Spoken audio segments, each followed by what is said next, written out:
Hi అండి. Present మనం ఒక 12 acres DTCP and RERA approved project లో ఉన్నామండి. మనకు అన్ని అప్రూవల్స్ వచ్చినాయి. డెవలప్మెంట్స్ ఎక్స్ట్రాడినరీగా ఆల్రెడీ మొదలైపోయినాయి. డెవలప్మెంట్స్ చేస్తున్నారు. బుకింగ్స్ కూడా స్టార్ట్ అయినాయి. శ్రీశైలం హైవేలో ఉన్నామని చెప్పుకున్నాం మనం. శ్రీశైలం హైవేకి ఇప్పుడు లేనిది అతి సమీప భవిష్యత్తులో ఉండే ప్రత్యేకత ఏంటంటే ఆ శ్రీశైలం హైవేని చెన్నై హైవే చేయబోతున్నారండి.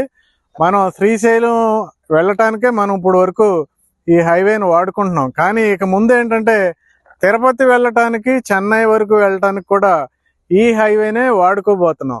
ఎందుకంటే సెంట్రల్ గవర్నమెంట్ ఏంటంటే ఒక రీసెర్చ్ చేసి మనకి తెలంగాణ అంటే హైదరాబాద్ నుండి తిరుపతికి కానీ చెన్నైకి కానీ వెళ్ళటానికి అతి దగ్గర రహదారి తయారు చేద్దామని రీసెర్చ్లో భాగంగా ఈ హైవేని అయితే ప్రపోజ్ చేయటం జరిగింది. జనరల్గా మనం బెంగళూరు హైవే నుండి తిరుపతి కానీ చెన్నై కానీ వెళ్తాం.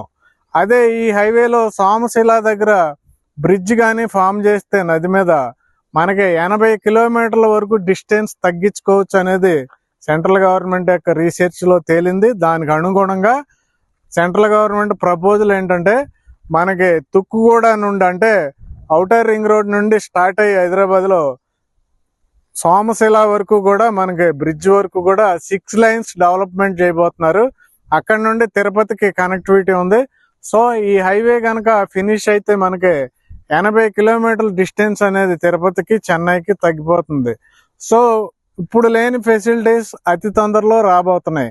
ఆ చెన్నై హైవే ఎక్స్ప్రెస్ హైవే కనుక వర్క్ స్టార్ట్ అయితే ముఖ్యంగా ఈ శ్రీశైలం హైవేలో రేట్లు విపరీతంగా ఖచ్చితంగా